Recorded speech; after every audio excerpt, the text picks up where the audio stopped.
All right, cool. Welcome to lecture 4, week 4, I think.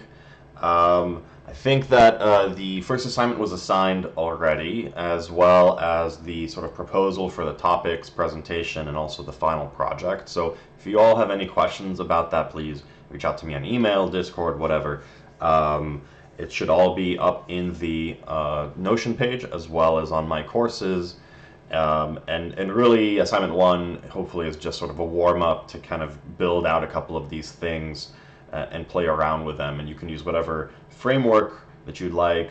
You can also sort of do it however you'd like, right? So you want to use PyTorch, you want to do it in straight up C++, you want to do it with Excel. I don't really care. It's up to you. Although I'd prefer maybe not Excel, just because that's kind of cheating. But yeah, please try it out and let me know what you think. Would love feedback on all of the materials. This is the first time that I've taught this course, and also these materials are brand new. I've made them from scratch, and so apologies if there's errors or issues or hiccups along the way. So one thing we're going to kind of pick up where we left off last time, I wanted to backtrack just a little bit and talk about support vector machines. We'll also chat about data normalization, both in terms of input as well as in-network. And this lecture, we're actually going to, for the first time, really explore what a neural network is and how it's different or is the same as some of the other models that we've seen so far. So let's get to it. So last time, if you recall, we were looking at linear models, in particular with regards to linear regression and logistic regression, right? And the difference between the two, while both involve a linear combination of features with a given set of weights, in linear regression, what we're doing is we're taking each one of our input data features, multiplying them by their respective weight, summing them together, and then comparing that end value to some target value, and then that's the error, and it can be in the form of any kind of Euclidean distance, be it an L1, L2, Chebyshev, whatever you'd like. Most common we see the L2 form, as we see here in this slide, right, where you take the difference between the two values, you take it to the power of 2. Technically, you could do the square root, but because this is a loss function that we're trying to minimize or maximize, depending on how you want to look at it, the idea is to, it doesn't matter. We don't have to take the square root. There's no reason. So that's kind of a notable difference. In logistic regression, the idea is actually quite similar, except instead of then applying this to a linear distance from a particular target value, what we're then doing is we are applying it to a function such as the sigmoid function, which is shown here, right? In the logistic regression, per this sort of arrangement, we have this decision function, which is the form of a sigmoid, which will, for values that are large, will be close to 1. For values that are very small, meaning negative, and going towards negative infinity, will approach 0. And so then what we do is we can use, for example, the softmax loss, as in the case here, and this is useful for multiple classes, and for the particular class that's our target, right? We divide the probability of that, or that value to the exponent, divided by the sum of all of the other likelihoods. And often what you'll see we'll talk about softmax a lot more in this lecture. You'll often see, instead of using the exponent, you use the log likelihood, because the exponent to take into this value can be quite large, especially as we're talking about ReLU. Here it's basically e to the maximum of 1 or 0, right? So you have this kind of constrained range. But if you're dealing with a different kind of activation function, perhaps one that's not bound, like we will see with rectified linear units, often we'll use the logistic, the logarithm, of that value. So this is sort of like, just to catch up from last time. Oh, I see my head maybe hiding an XI somewhere. Cool. So this time we're going to talk about support vector machines. This is a slightly different approach to classification linear models. We touched on this last time, and it involved a lot of hand waving. And when I watch the video afterwards and I see myself doing this too much, I'm like, okay, I got to go back and kind of go deeper on that particular subject. Support vector machines are actually a surprisingly deep subject, and I'm only going to sort of cover the, a particular form. As I was talking to a colleague, he mentioned to me the dual form, which involves a Lagrangian, and so a Lagrangian multiplier, and I'm like, okay, crap. So like these things can get quite interesting, but we're going to just talk about it from the context of like a practical application of SVMs, and so that's really deserved of a deeper dive, because as we'll see in this lecture, there are a lot of really just immediate applications of SVMs that we can look at. Then we're going to talk about normalization. This normalization has to do with the form of your data, and it's actually kind of an important subject in terms of training neural networks, so it's good to kind of talk about it first, and we'll talk about it again in the context of neural networks as well. And then we'll finally kind of come into neural networks, and you'll see that neural networks should not be that crazy. They're just a way to deal with these things that we've already learned so far in an iterative fashion, meaning I'm going to sort of layer a bunch of these sort of ideas, like these classifiers or layers together, and the hard part is really then how do I train them? How do I deal with a target value if, say, I have multiple layers, right? As we've seen in gradient descent, this is relatively straightforward to do in terms of a one-layer loss. And you say, okay, now I can figure out my gradient per the loss. There's only one step there. But how do I do that and kind of then figure out how the first layer contributes to the loss maybe 5 or 6 layers down the line? Now, the benefits to this with neural networks is we can develop extremely expressive models. And when I say expressive, and I haven't kind of talked more to this in this class yet, right, too much, but ultimately, as you know, these networks, these functions are trying to approximate some very, very complicated function. And it's been shown with a universal approximation theorem that is based on Stoyn-Weierstrass that given a big enough, as imagine an infinite number of theta parameters, in theory you could approximate any arbitrary complex function to an arbitrary degree of accuracy. But the thing is, we don't have an infinite number. I mean, think about the memory alone would kill us. So neural networks were always kind of hypothesized to be this solution to this. And actually recently in a 2020 paper was shown that given a bound layer, meaning a finite number of parameters, and a sort of infinite or unbound depth, you can do the exact same thing as a infinitely wide layer.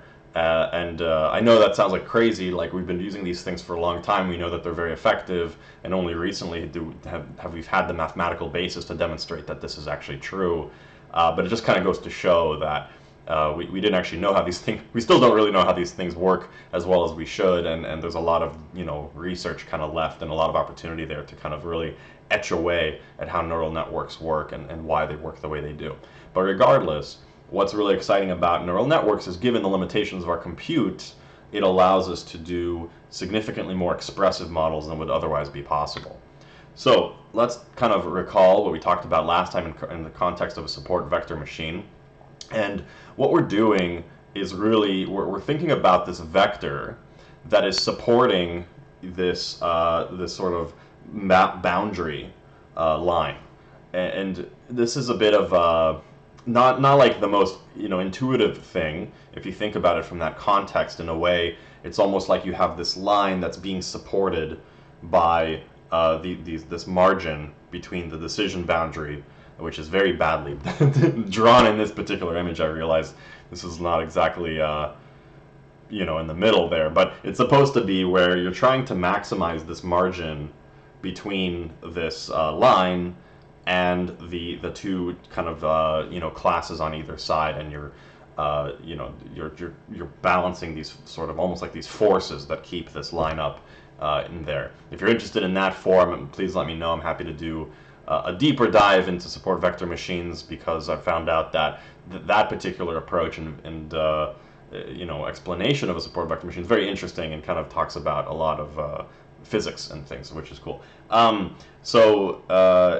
The more, I think, intuitive idea here, this is something I spent a lot of time on this week to try to really, explain it well, is if you think about this vector that we have essentially as just a template, right? So you have the particular data point that you have, and then you multiply it essentially by theta t, or our parameters, our vector. Our vector is parameterized by this theta, meaning, imagine a vector with 10 components, and each one is theta 0, theta 1, and so on. And we have now 10-dimensional data, so we multiply that data by this vector, and then we get some output, right? And if the output is essentially less than 0, then it's on this side of the. It's almost like taking a dot product, projecting it onto that vector, and figuring out on which side of a line it is, just like you would do, say, to figure out whether or not a vector is parallel to, is going above a particular boundary or below a particular boundary. So it's just a dot product ultimately, and we know that if the dot product is essentially 1, which in this case, by the way, if the dot product is greater than 0, we set the value to 1. If it's not, then we set it to 0, right? So this is what this, we're kind of simplifying the dot product even further, right? And so if it's positive 1, if it's positive, then our class is 1, our hypothesis is 1. If it's negative, then our hypothesis is 0. Or in some cases you might want to use -1, which is also an effective way to do it, as you'll see in the next slide. And then we apply this loss function, right, which is basically 1 minus the correct class and times the hypothesis class that we have. And if you, and by the way, in this case, we do actually want to have a 1, -1 classification, because this alone is not actually enough. So the hinge loss is often defined as this sort of amorphous function, but what you'll see is often you want to have sort of a positive, like we want to have the losses for the positive classes, right? So where y is equal to 1, but we also want to have a cost for when y is equal to 0, right? And so you would add, just like you would see with logistic regression, another term here, which is 1 plus y minus 1 minus y times our projected thing minus 1. So it's kind of like we want to do both. We want to add loss when we're incorrect about the class of 1, and we also want to add 1 for the classes of 0 as well. So to kind of take a look at this and how it actually functions, right? In this case, what we would do is we would just sort of basically, I guess maybe I could update the slides here, but you can see the code itself. In this case, y is going to be equal to -1 or 1, depending on the class that you're in. And as a result here, you can see the value of the losses is designed as here. So you take x data, which is our data, and you dot product, you multiply it by our thetas, right? And then you apply this, this equation here, maximum between 0, 1 minus y data times our values, our hypothesis values. And in this case, y data is either -1 or +1 given the thing. So this is kind of a simplification instead of having to do this per class per the above. And then our losses is just simply a sum of all those. So what we're doing here is we're summing together, and we're not adding any loss that's negative. Basically, any time that we're not correct about the particular target class, because if we were correct, right, if y is equal to 1 and our prediction is equal to 1, then this would be 1 minus 1. Great, so that's 0, and we're just adding 0 loss. If the class is, say, -1 in this case, and we predicted 1, then we would be subtracting -1, and then as a result adding, so our loss would be 2, right? And I'm sorry, yeah, sorry, okay. And yeah, now you can do that for any value in between, because ultimately the theta times x is not going to be an even, like a clean number. It's not going to be just like 1 or 0, right? Remember, it's a dot product of your input variables and this theta parameter, so this theta vector. And so it's going to be all over the place. And what you can kind of see here, right, is essentially one moment, I'm going to pause. Okay, sorry. So Yeah, and so that's how you add up all the losses.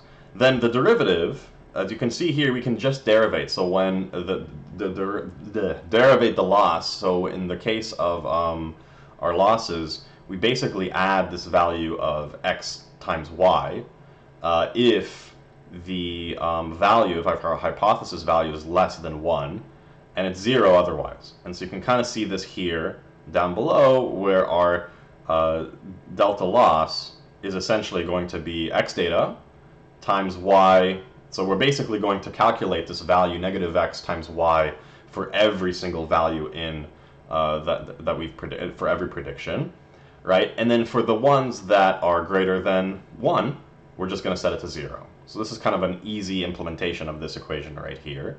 And then down here, we just sum it.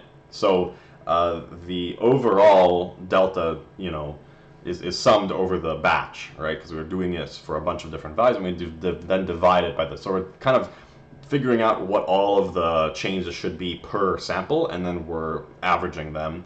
And then this is just our gradient descent update, where you take our learning rate times this particular thing. And by the way, all these reshapes and all these things like that, this is just sort of, this is PyTorch, sorry, this is NumPy.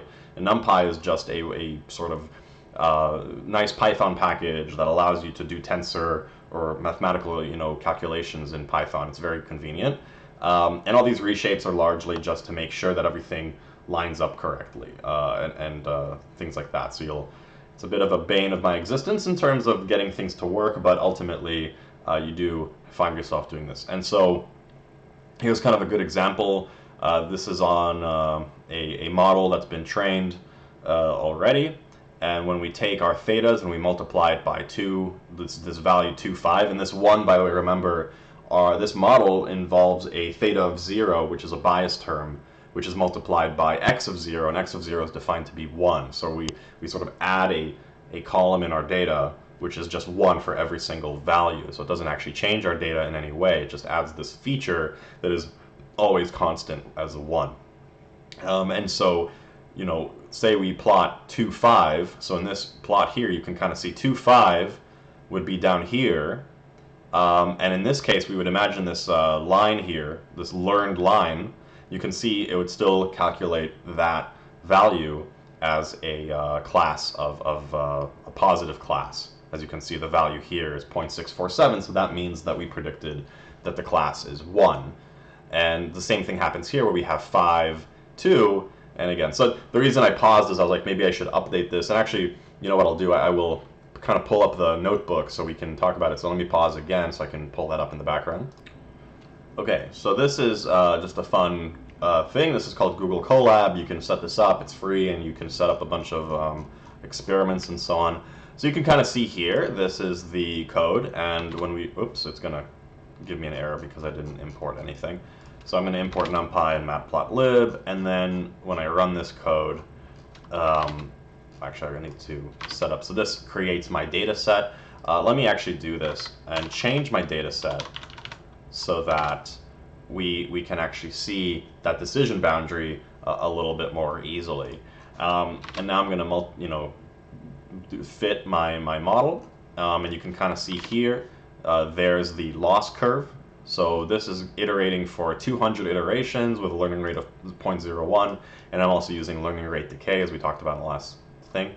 And now when I pass in these two values, right, you can kind of see for 2.5, which is up here, I get a negative value, but for 5.2, which is down here, I get a positive value. So you can kind of see the support vector now, when applied to 2.5, gives me a different dot product in sign than the alternative. And so this kind of really sort of brings to the forefront this idea that the support vector machine is almost like learning a kind of template, where you're multiplying your data by this template, and the template tells you on which side of the decision boundary you may be on.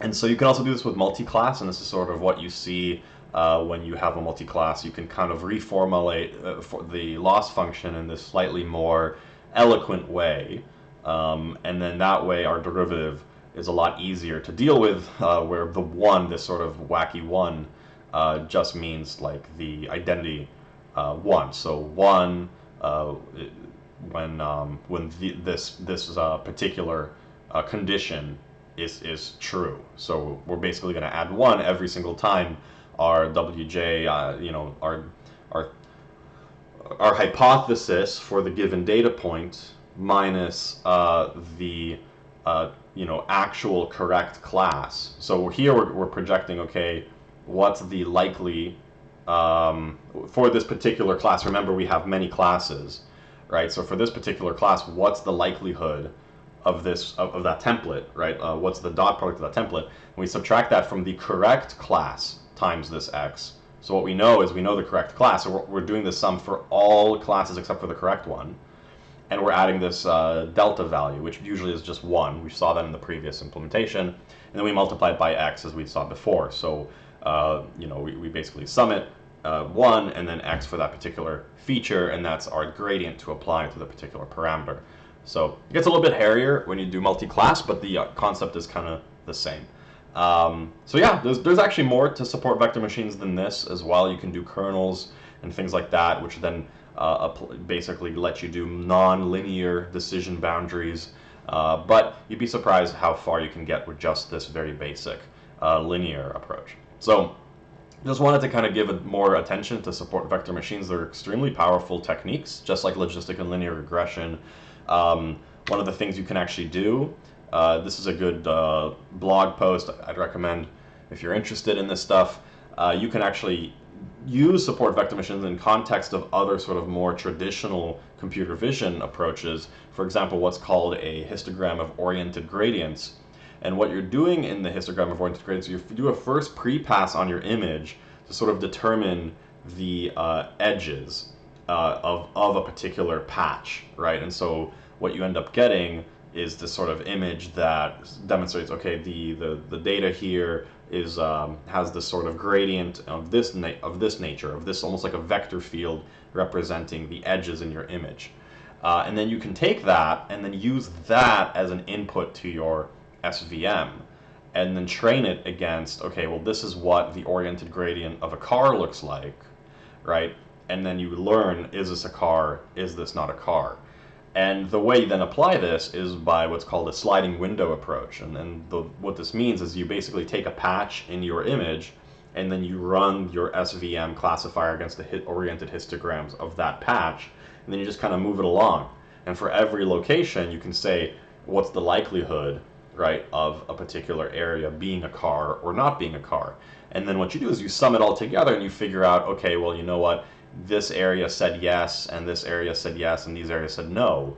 You can kind of then determine and extrapolate what part of the image, has a car in it, and what part of the image doesn't. And so what you're really doing is you're just sort of dividing and conquering using this sort of approach. If you're interested in a deeper kind of explanation of this, please check out the blog. But it's pretty sort of intuitively makes sense, right? But we do this sort of first pre-pass because if you imagine trying to learn the template of is this a car, is this not a car, with this sort of more simple linear combination, might not work, because in the morning the car is dark, in the evening, in the morning it's bright, there's like a sun. In the evening it's darker, there's weird shadows, or the lighting's a little bit funny, or something like that. And so all of a sudden, that template that we learned for the car may not apply to all times of the day, or all angles, or all these things.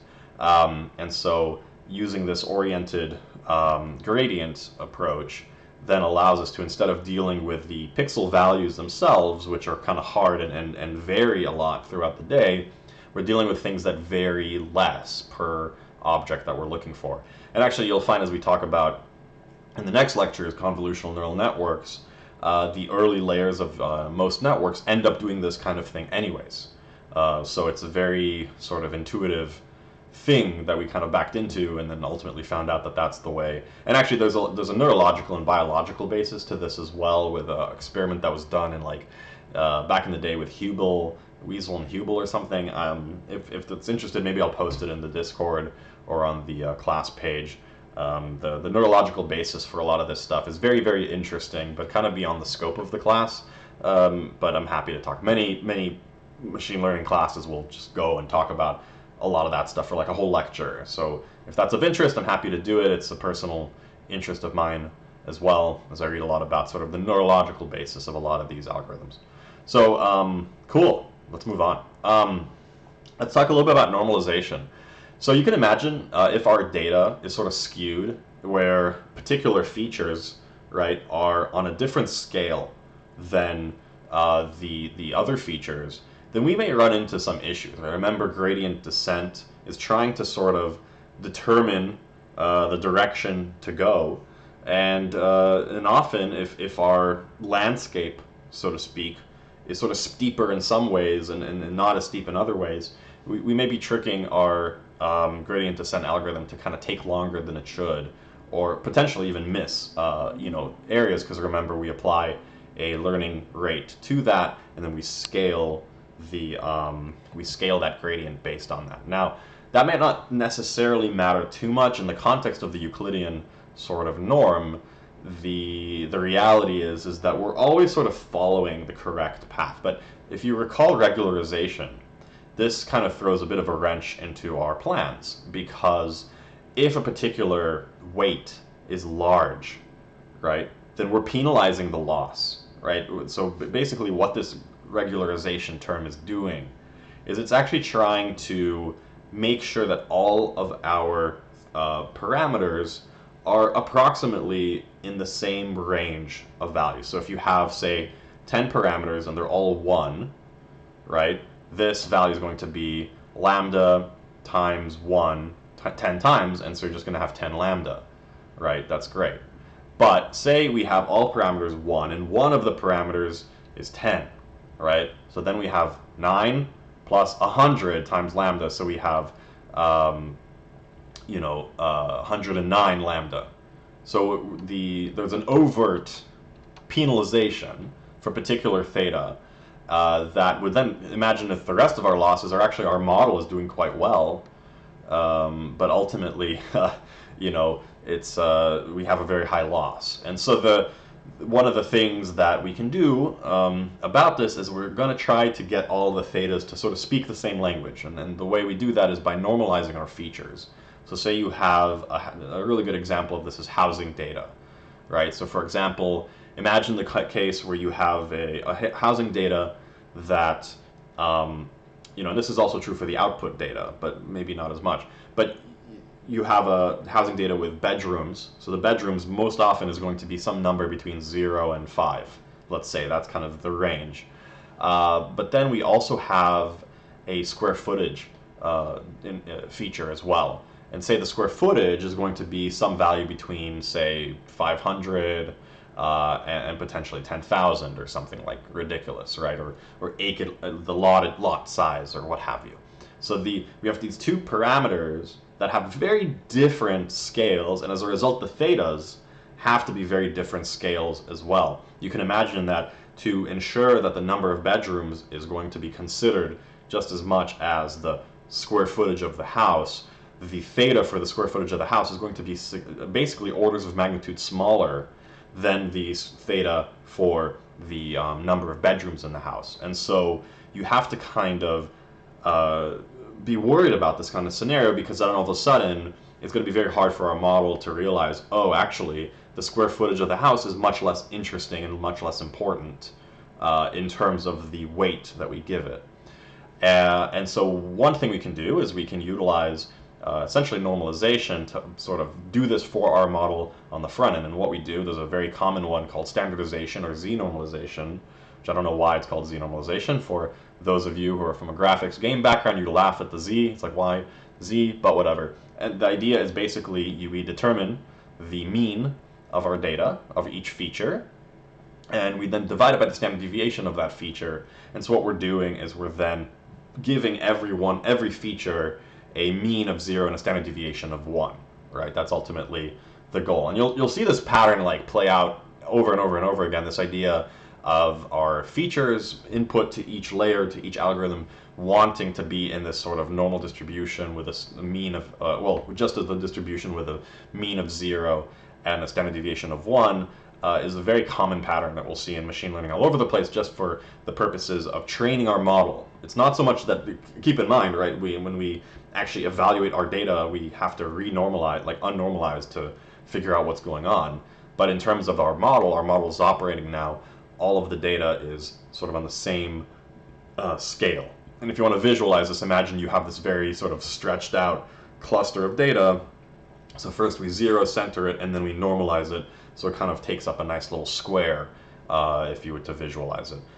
And so we'll see this again with batch normalization and layer normalization, even group normalization, and there's adaptive instance normalization. There's a lot of these normalization techniques that are used in machine learning, in particular neural networks, because, again, like I said, this really affects the time that it takes to train a particular model. And if you think about neural networks as many of these models kind of strung together, then you can really understand the value of this type of stuff. So yeah, cool. So this is normalization, pretty easy to do. It applies to your data, not to your model, but it has big impacts to the speed at which you can then train your model.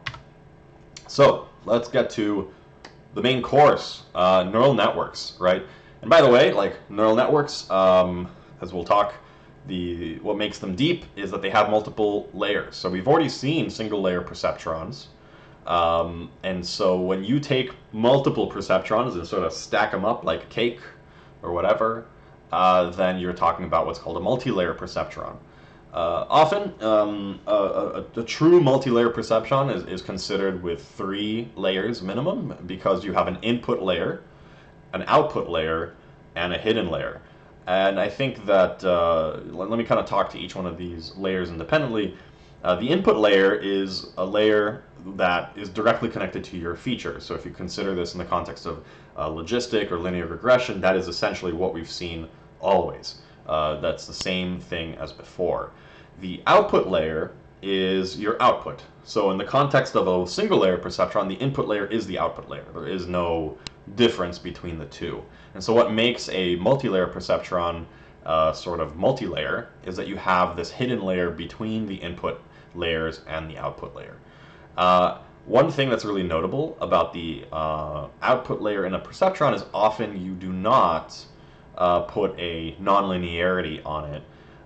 And that's, I think, something that is sort of notable, as we'll talk about a lot in this lecture, is in linear regression, you don't have a nonlinearity on your output like you do in logistic regression. When I say nonlinearity, which I'll use this term a lot, right, is basically we have this linear combination of features. For linear regression, we just use that combination. We basically take that we take that dot product, and that's our value, that the output value of a particular node. That's it. We're done.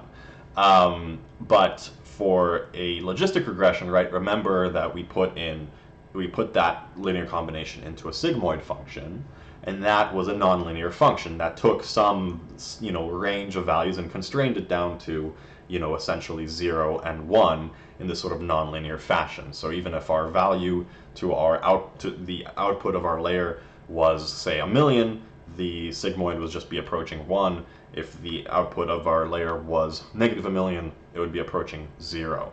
And this is sort of what is intended as nonlinear.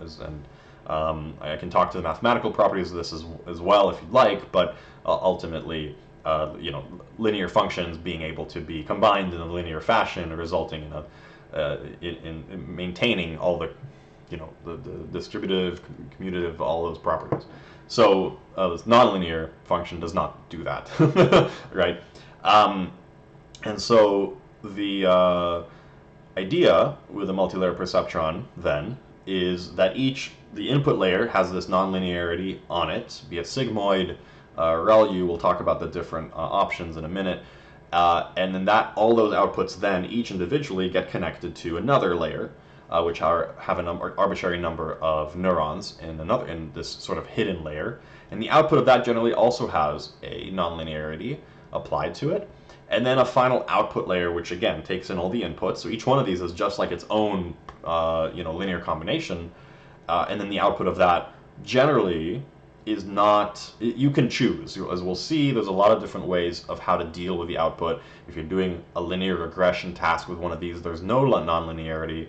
If you're doing a classification task, there is, but it's not done directly on the output layer, but rather the output is considered what's called a logit, as we'll talk about, and there's other things that you can do as well. So yeah, that's kind of the deep dive. You've already learned all of these different components, so it just makes sense. Now we're just kind of squashing them together into multiple layers, and as you can kind of probably already see, there are problems that we may have. How do we do this? So let's quickly, this is the only neurological, biological kind of component, the slide that we're going to talk about. And let's talk a little bit about the perceptron and its sort of neurological inspiration, the neuron, right? So a biological neuron is, made up of this cell body with these dendrites that allow it to receive input from other neurons. It then has this extension called the axon, which is also insulated by a myelin sheath, which, interestingly, the myelin is there largely to accelerate the speed of these signals, because these signals are not purely electrical. They're actually largely chemical, and the chemical reaction is made possible by a electrical stimulus, which is very interesting sort of thing. The electrical sort of potential changes, and as a result opens up these ion channels, which kind of creates this chain effect that goes in a uniform direction towards the output axon terminals. So it's a very kind of cool thing. And then the end of the axon has these terminals, and in those terminals there are these little kind of bubbles that, when they are activated, release these neurotransmitters that then would then communicate with a different cell. And so the idea here is that you have these input signals. What's really cool, by the way, is the way that this works in a biological neuron is not the same way as we mathematically think about it, but rather it's almost like you get a bunch of little pokes, and if you get enough pokes in a given amount of time, then that will raise this like little threshold, and once the threshold gets above a particular point, it creates this sort of like snowball effect, which then triggers this cascade of chemical reactions that go along the cell body, which then terminate with the release of more neurological neurotransmitters at the thing. So this is a little bit different, and actually the comparison between neurological biological neurons and the actual perceptron is a very hand-wavy thing. And what we usually say is the reason that our mathematical models work is we're actually modeling the rate of firing, like the firing rate, not the signal intensity. So biological neurons don't have a particularly good control over how intense these neurotransmitters are. By the way, the distance between dendrite and axon is very small. We're talking about I think nanometers, maybe. It's a very, very small area, right? So as soon as you release it, it receives. It's a very interesting kind of setup. But this is happening a lot, and for many, many neurons. In fact, I think every neuron on average has potentially up to like 10,000 different inputs. So the biological brain is a very interesting, complex system, and we, like the apes that we are, basically are modeling it with a big sledgehammer, which we call a perceptron, which is basically saying some variable with some weights, and we add them, and then we put an activation function, and it works. Magic, haha. That's basically machine learning neural networks. So if anybody tells you that there's some kind of magic here, they're wrong. But there is a lot of interest in behaviors here, and so I would definitely recommend reading up about the biological neuron and also how sort of biological systems behave and interact, because I think at the core of that are some really interesting realizations to be made about intelligent systems in general. And I think from the concept of simulation in games, this is actually really good news. It suggests that these mathematical models are great, but what's more interesting are the emergent properties that emerge out of a complex arrangement of many different systems that are all kind of doing their own thing and interact with one another in interesting and unique ways. And out of that, somehow, comes intelligence. And as you look into sort of the hierarchy of life, what you'll notice is that really intelligence is hierarchical, meaning this idea of compositional layers and essentially going down and sort of taking this big amorphous blob of information and then just kind of refining it and refining it and refining it and just you refine it like a million times. You refine it, and then at the end, you have this sort of higher order information from what was previously very low information. And if you really, this is the way, and this I'm going to take a very big reach here because I'm just going to hand wave on this in particular, but this is a personal thing I'm exploring, which is really, I think, ultimately, biological systems demonstrate intelligence by way of trying to tune their structure to the underlying entropy of the system that they exist in. Meaning, what we're doing with neural networks, and is the same thing as what we're doing with biological networks of cells of what have you, is essentially taking a system with large amounts of entropy and then and reducing that entropy. So removing the entropy elsewhere, and as a result, leaving the nugget that we want. So it's a very, it basically goes from a space of very low likelihood, very low certainty, meaning random, to a space of high certainty, meaning non-random. So, cool. Rant over. I'll move on. So this is kind of the idea, and at the core of it, the perceptron is this linear combination of features times some kind of weight combined and then applied with an activation function. So let's talk about these activation functions. So we've so far talked a lot about sigmoid. You could probably see sigmoid is not a simple calculation, and if you have to do this like a billion times a second, it's probably not the one that you would choose.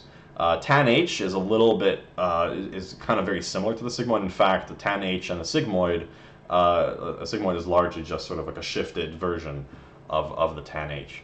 And then it's almost like unintuitive that ReLU works, but ReLU sort of become the de facto standard in a lot of these modern neural networks for a couple of reasons. A, it's like dead simple to implement, right? It's like a DOI, its value, if the value is more than 0, then that's the value. That's it. And you can differentiate that section of the curve. Technically, it's not differentiable, right? There's a discontinuity, and so that sucks. But in terms of the way that we implement these algorithms, it's very easy to handle that, basically, with an if-else like kind of situation. So if you actually have a value of 0, it's 0, right? And the derivative is 0, so oops, it is what it is. The problem with a ReLU, is you can maybe see this already, the derivative is 0, like at one point. That sucks. There's no place where it is.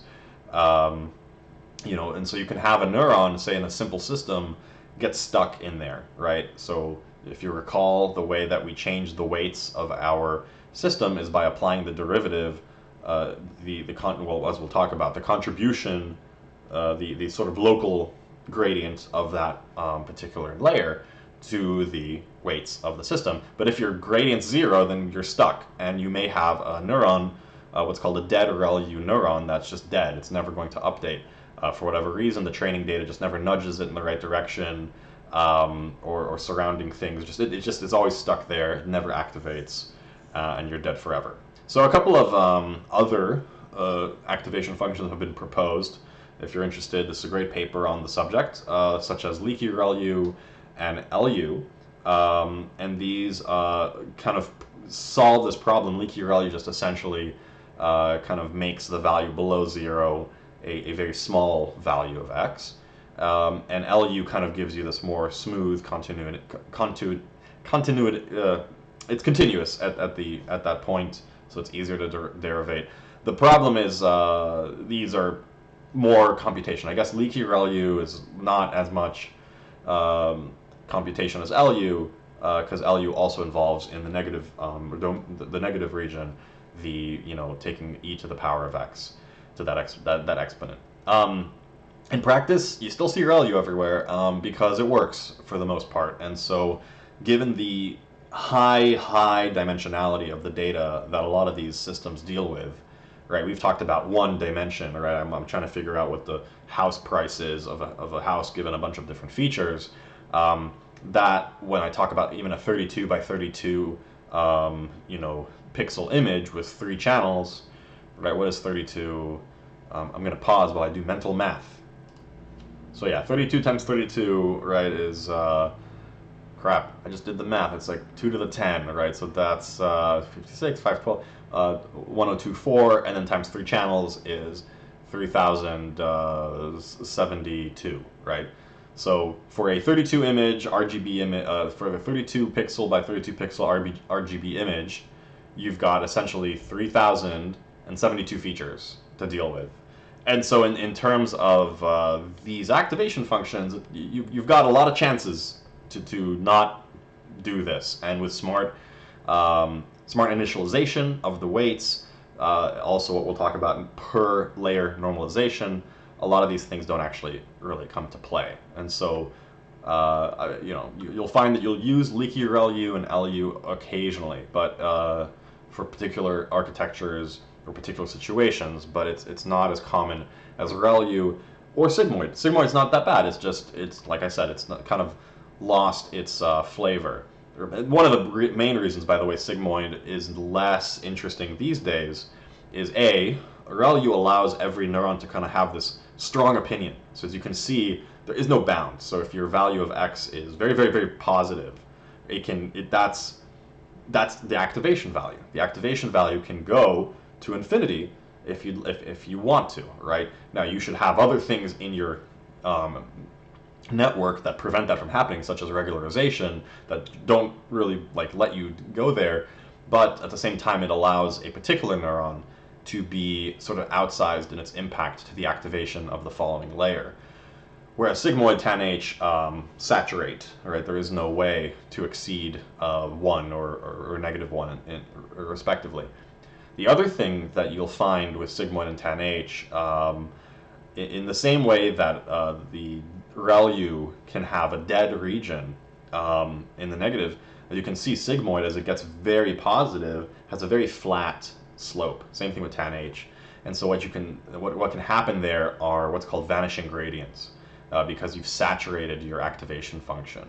So say our activation is really far off in the positive direction, and if we're trying to get back into this sort of linear region, which is where we want to be, right, for the activation to be dynamic, it may take a very, very long time. And so sigmoid works particularly well with things like classification, where you want to be on one side of the neuron or the other side of the neuron. But if you're trying to be a little bit more dynamic, as we want to be, in sort of incremental layers of these neural networks, which are trying to sort of, map these features into sort of more interesting representations of underlying concepts, then this starts to kind of be very, very difficult to train, in particular, because it's hard to know where to start. And you may get it over here and need to be over here, and it may take you a very long time to get there. So that's what's called, I don't want to call it vanishing gradients, because that's not exactly what vanishing gradients represents, but it's sort of, you can saturate your neuron, and then that neuron is basically stuck in that saturation zone. Technically, ReLU does exactly the same thing in the negative, but that's, we're less interested often with the negative region for the ReLU type of activation scenario. So anyways, fun stuff. These are fun to think about. So let's go back to the neural network and talk a little bit about the general architecture. As we talked about, we have an input layer, we have a hidden layer, we have an output layer, and generally on that output layer we have some kind of activation function. And so ultimately each layer is represented by a weight matrix, basically a perceptron-like weight matrix that multiplies then the outputs of the previous layer. I've shown this as x of L minus 1, so you're on a given layer L, and then the outputs from the previous one are x L minus 1. And that's a very bad nomenclature. You can actually, often you'll see activation, so A or whatever. I'm kind of glossing over this. I just want to get through the sort of definitions here. But this is basically the output of the previous layer, not the input to it, which would be maybe x of L, usually would reference that. And then around that you would sort of wrap a activation function as well. So for a linear regression task, you would still do all of this stuff. All of the layers would still have this activation function, but the final one would not. And so you would take the linear combination of all of your different input neurons and sum them up against their incoming weights. So the final weight layer, right? And you can have one output neuron, you can have multiple. Say we're trying to regress both an x and a y, like a two-dimensional value or something like that. And what we do is we take that, then this is our loss function. Our loss function is just the incoming combination of features times the weights minus, and then we subtract that from our target value, and then our loss is calculated against all possible values. And so that's how we know how well our model is being applied to the linear regression task.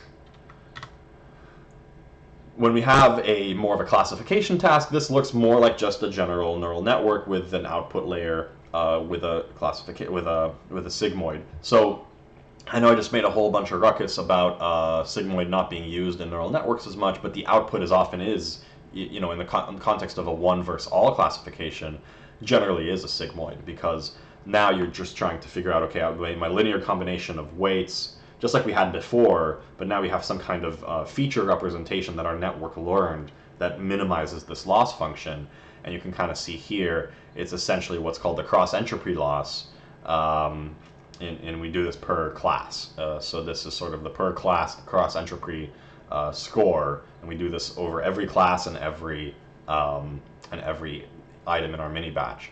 This is a little bit different than the cross-entropy loss that you saw before, where we explicitly showed, okay, y times log probability minus y minus 1 minus y times log 1 minus log probability, whatever. That's because here we're explicitly modeling each k of k classes. And so if you were to have only two classes, in theory, where those classes are 1 and 0, we're just you can have the same form. It's equivalent. It's just a mathematical nicety when our classes are equal to 1 or 0, because we can subtract, 0 from 1 and get 1. So it's a nice thing to be able to do. But yeah, so this is sort of one versus all classification. One note about one versus all is when a particular class outputs a probability, has nothing to do with the others, right? So you're essentially optimizing a number of independent classes, right? So it's almost like you want this class to optimize regardless of what the values of the other classes are, ultimately. Now this could be very good in some cases, but in other cases you do want, so say I have a bunch of data of like cats and dogs, right? And I want my system to know, well, if this is a cat and I classified it as a dog, then my dog classifier is also wrong somehow, right? Because ultimately my dog classifier should have a higher value and my cat classifier should have a lower value. And this will not do that. This will just say, hey, our cat classifier should have a higher value with a 0 impact to the dog classifier. Although the dog classifier will realize it should have a higher value, but again, independent of the cat classifier. So the softmax allows you to combine these things, right? Where what you do is you take the probability or the likelihood of that correct class and you divide it by the likelihood of all of the classes summed together. And so our loss function across multiple classes simplifies to a much more kind of closed form. And then we can sort of use this to figure out which classes were right and which classes were wrong. So this is kind of a good, so this is called the softmax loss.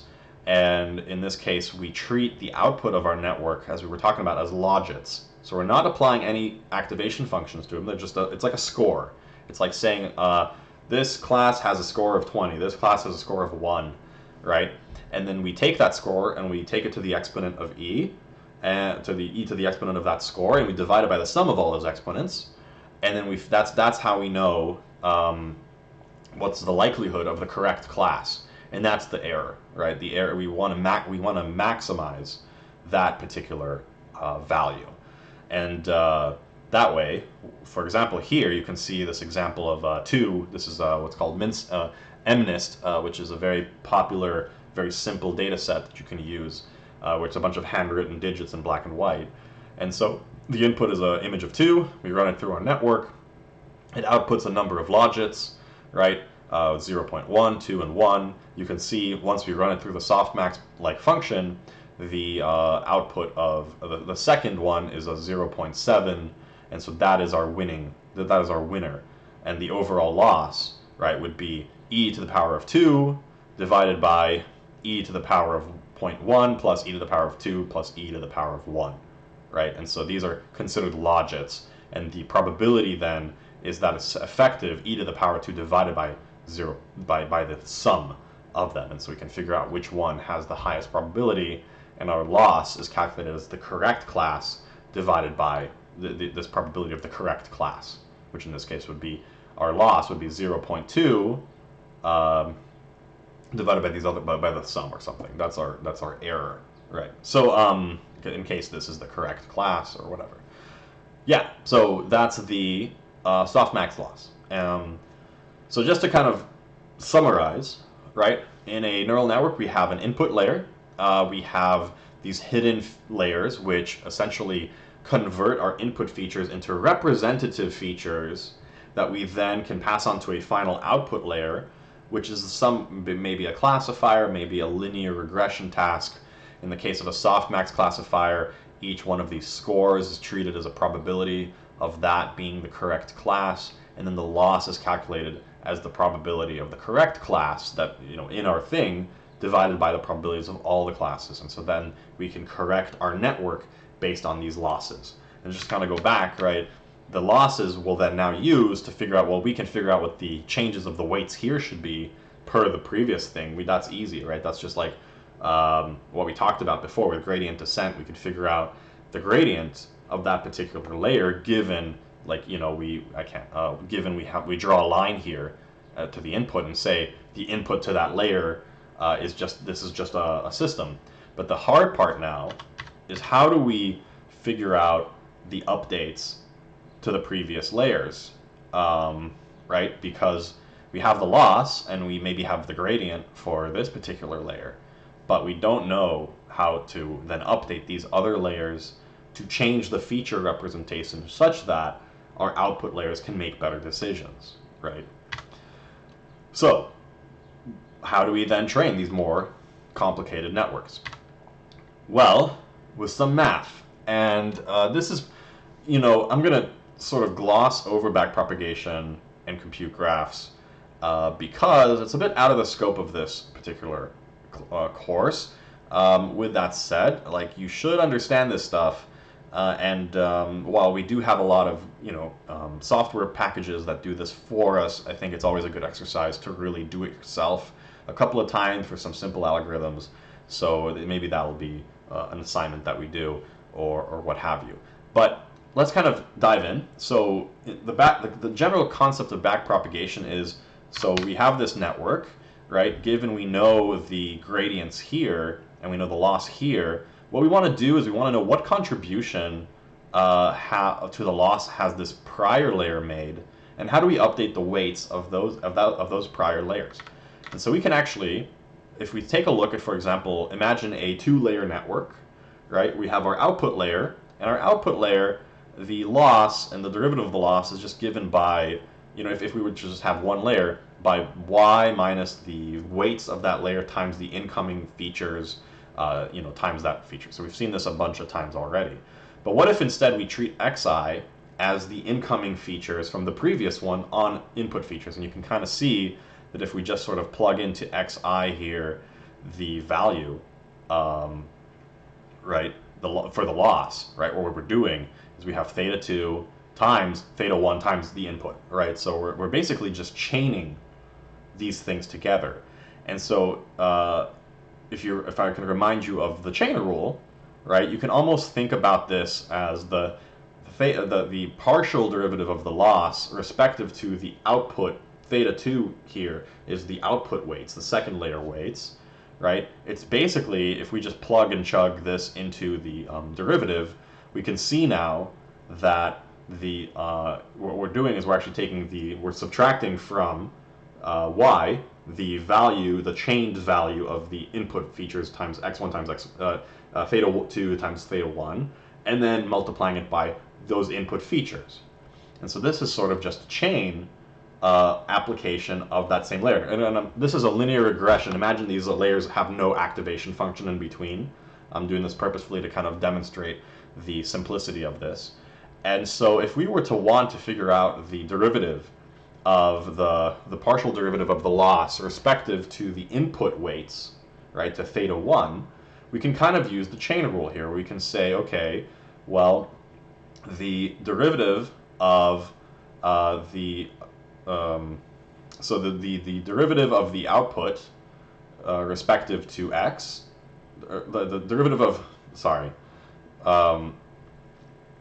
I might have screwed up some of this equation here. One moment. Okay, no, I did not screw it up. I just forgot how to explain it. Let me move myself up here for a second.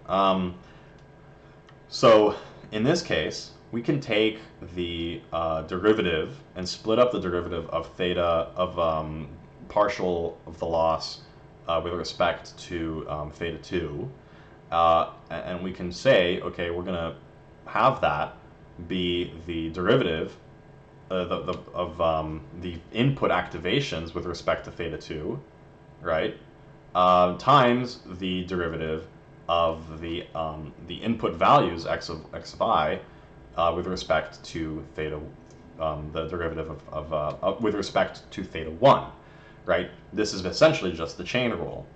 And then we multiply that by the derivative of the loss with respect to the derivative of those input activations, right? So this is just chaining the, if you kind of imagine theta 1 times x as a, right? We're putting this variable here where the derivative of the loss with respect to a basically it can be the derivative of theta with respect to theta can be, you know, represented as the derivative of the loss with respect to a times the derivative of a with respect to theta 2 times the derivative of those inputs with respect to theta 1.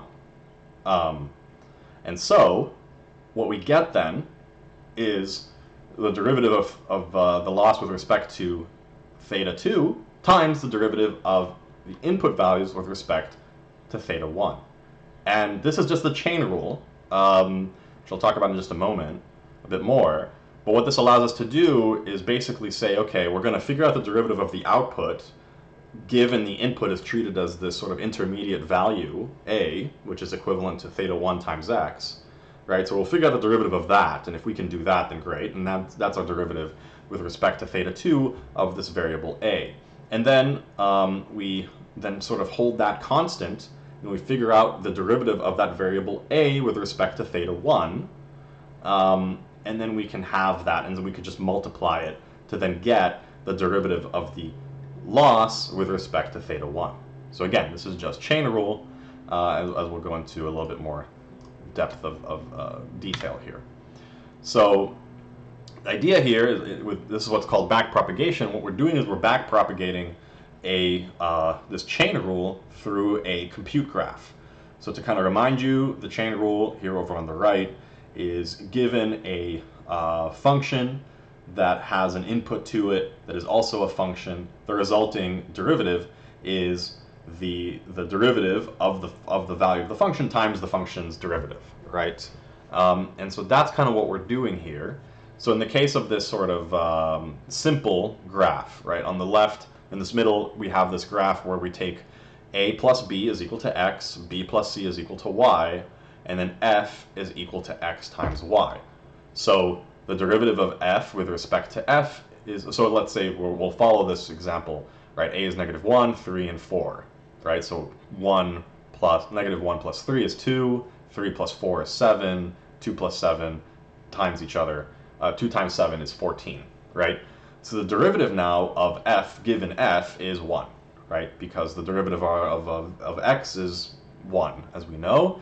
A constant variable's rate of change is 1. So now we have the derivative of f times that. So we can multiply the derivative of f times the derivative of f given x. And if we were to do that, then the two derivative of f's will cancel. And now we have the derivative of f with respect to x. And the way we do that is we take the derivative of x given, you know, so what we're doing is basically taking 14, multiplying that by the derivative of x times y, which in this case is hold on. Okay, sorry, I'm slaughtering this explanation. So the derivative of f given x, where f is equal to x times y, the derivative of f given x is, right, given xy, so it's y. So the value of y here is 7, right?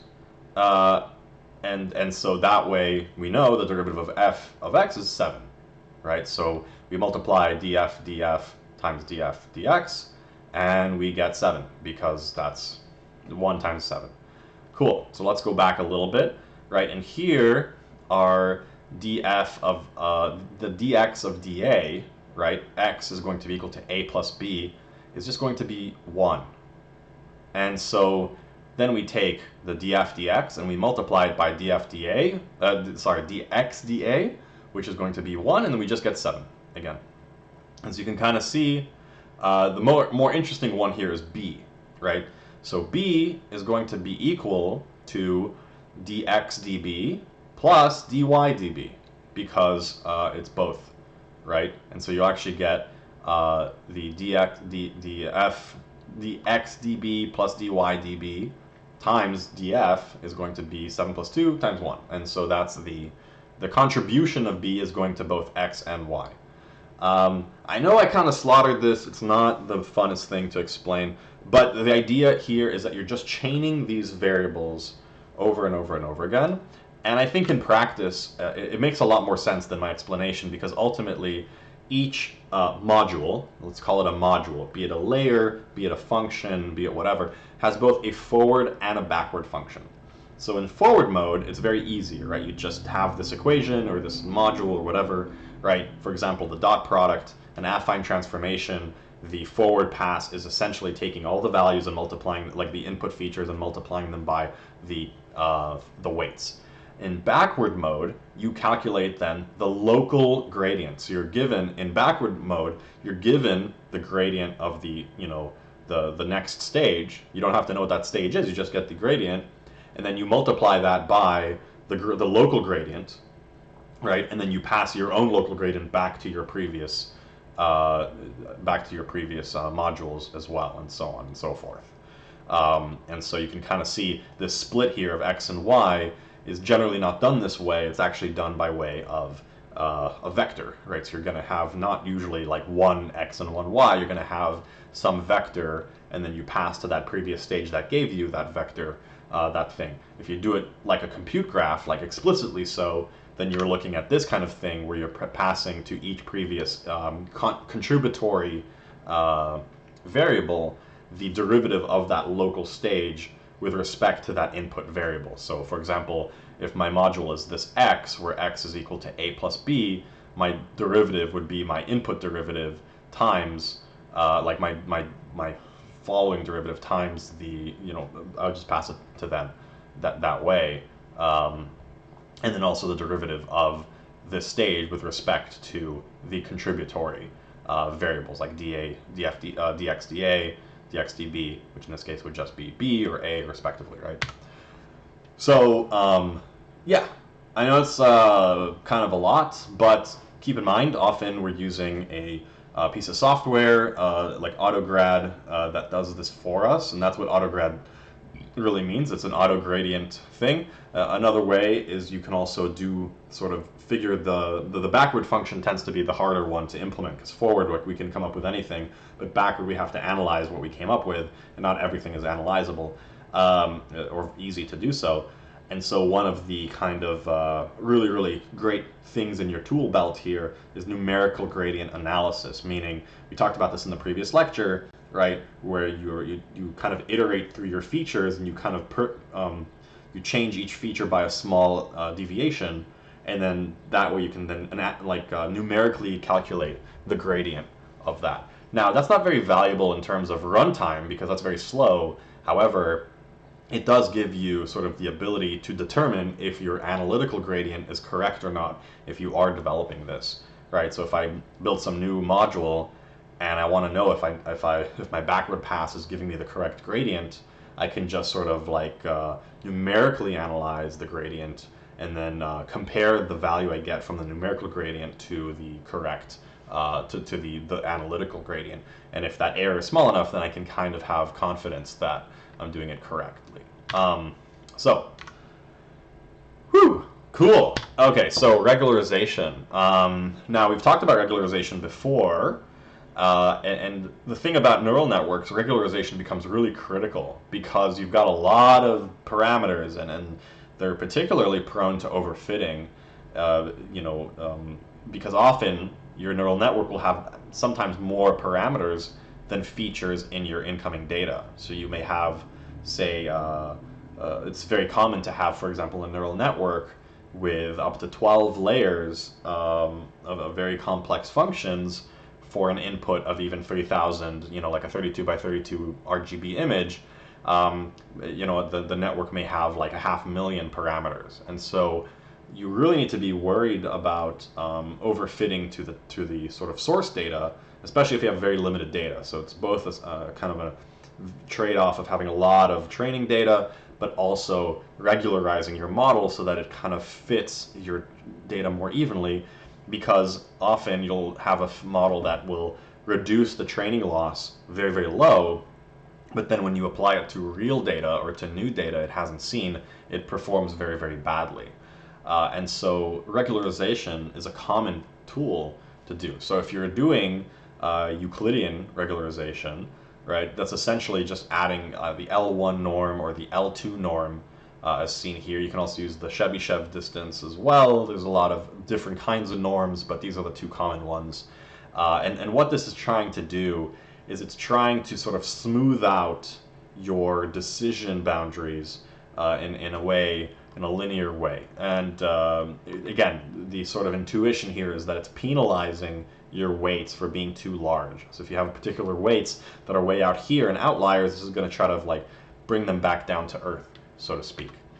There are other ways to regularize neural networks, and there's constantly new kind of explorations. Even what's called image augmentation, things like that are considered regularization approaches. But we'll talk about a couple ones that are pretty common, like ensembling. And ensembling is basically you have a number of neural networks that take in the same input and output the same format of output. And the networks can vary in any number of ways. They can be completely different network structures. They can have different hyperparameters. They can have different, layers. You're basically creating a number of different kinds of neural networks that all operate on the same training data, and they're trained independently. But then at test time, what you do is you combine the output of all of these together and sort of average them. And so this way, you can sort of regularize your network against these many different things. So this allows you to combine many different architectures and ideas into sort of one outcome, and very often ensembling will give you a better outcome, a higher training, a higher test accuracy than would be possible with an individual network. Dropout is actually surprisingly a very similar idea, but it happens in a particular network. So with dropout, what you do during training, for every layer, for every node in a layer, for every neuron, there's a random likelihood that that neuron will be just blocked out. And so what you do is you sort of like set that weight to 0 and its activation to 0. And as a result, right, if weights are 0, then the activation's 0, so you don't actually have to do that much. And so you give it some probability. Usually it's 0.5, so with a 50-50 chance, a particular neuron may get killed during training. And you do this per iteration. So keep in mind, you do a forward pass with the dropout, then you do a backward pass with the same dropout likelihood. And so you do have to sort of, memorize all this stuff between the forward and backward passes. And then for every iteration, you kind of reset it and resample this. So you don't do this, you don't set this mask for every single training, for every epoch or anything like that. You do it for every iteration. So for every forward and backward pass, respectively, you have a different, masking pattern. However, at test time, you just use the whole network. So you don't apply dropout at test time. And this sort of, the intuition here is it's almost like out of your network, you're training 2 to the power of n, and n being the number of different, nodes, neurons in your network. you can have a 2 to the power of n given, infinitely, if you did this infinitely long, unique networks that you're potentially training. And it's like an ensemble in a way, because ultimately you're averaging their behavior together in the end. So dropout, by the way, is one of the major, I think, contributions. Geoffrey Hinton wrote this paper. Highly recommend reading it. It's a very good paper to read. And it's one of his big contributions, and I think one of the major sort of contributions that has made a lot of these neural networks possible to train in sort of like the modern era of deep learning. Without this, this actually improves training and quality quite substantially. The other thing that I would argue is also, I think this is also by Geoffrey Hinton. I don't know. Let me check. Okay, never mind. It's not by Geoffrey Hinton, but it's Ioffe, because I cannot pronounce his last name. But anyway, this is a very, very important paper as well. Batch normalization. So we talked about data normalization previously, and how your input data, if it's malformed, may mean that your linear model may take time to sort of gradient descent to the correct parameters. Now, if you think about neural networks, right, and deep neural networks in particular, as many of these layers, right, at each output, you may have malformed data, right? So batch normalization essentially applies that concept per layer. Now, the hard part of this is the backward pass, right? So for every output, for every input for a layer, you first calculate its mean and the standard deviation, and then you map it to, you figure out and you map it to a distribution of mean 0 and standard deviation of 1, just like we did for the Z normalization or the standardization approach. However, right, when you're doing backpropagation, you need to kind of consider the gradient applied to the previous stage. Not to mention, the way that batch normalization works is not just sort of like a big shotgun and you just shoot everything with this thing. You actually apply these learned parameters, gamma and beta, and I want to say gamma is not a weight matrix. It's just a set of parameters per, like it's a set of features. It's a set of values, one per feature, not this sort of like transform. You're not transforming it. You're applying this value to each thing, and these are learned. So you do apply a gradient descent. You do apply the gradient update per stochastic gradient descent to these parameters as well.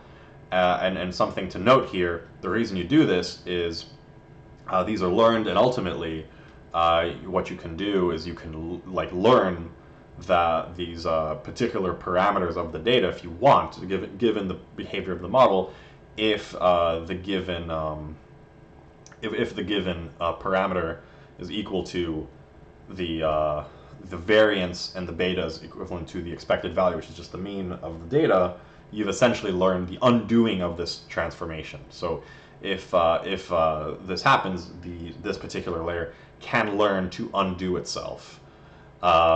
So that way, this is not a static layer that happens every single time.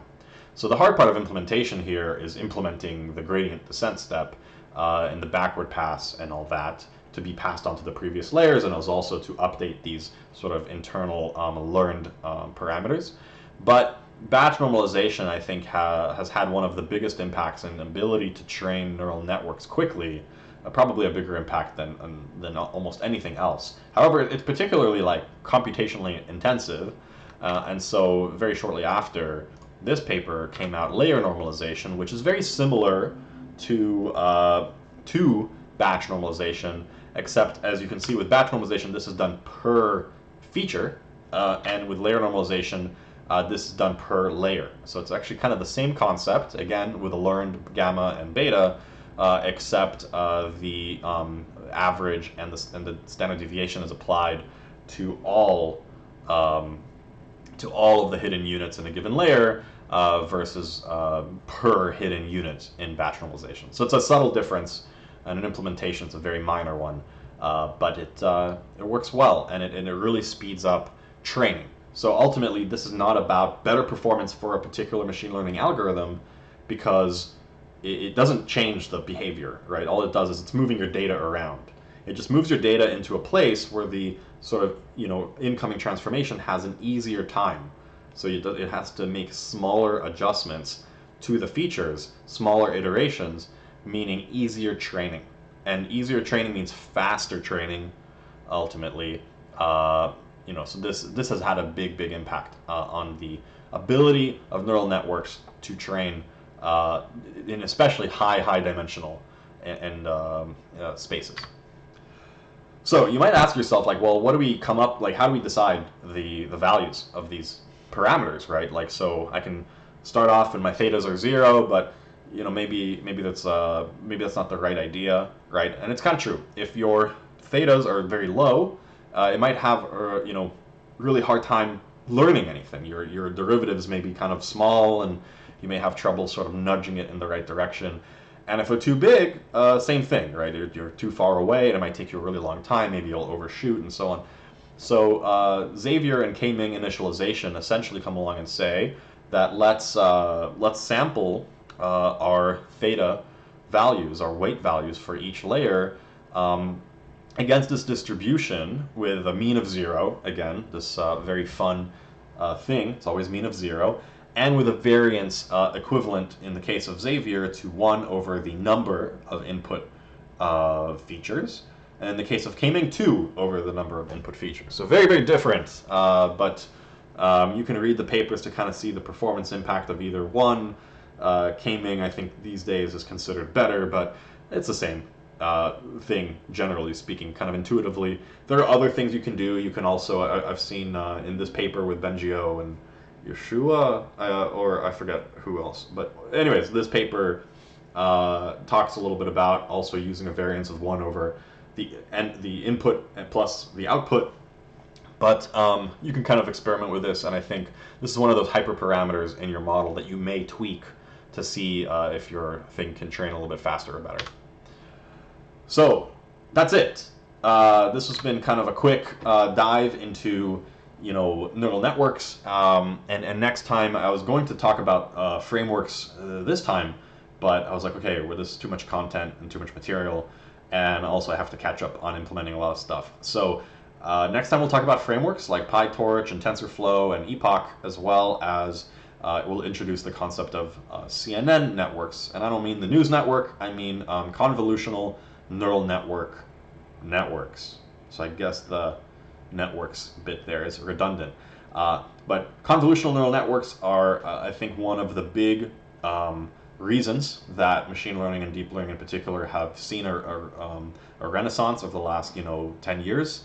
And they're a lot of fun, and I think have a really big kind of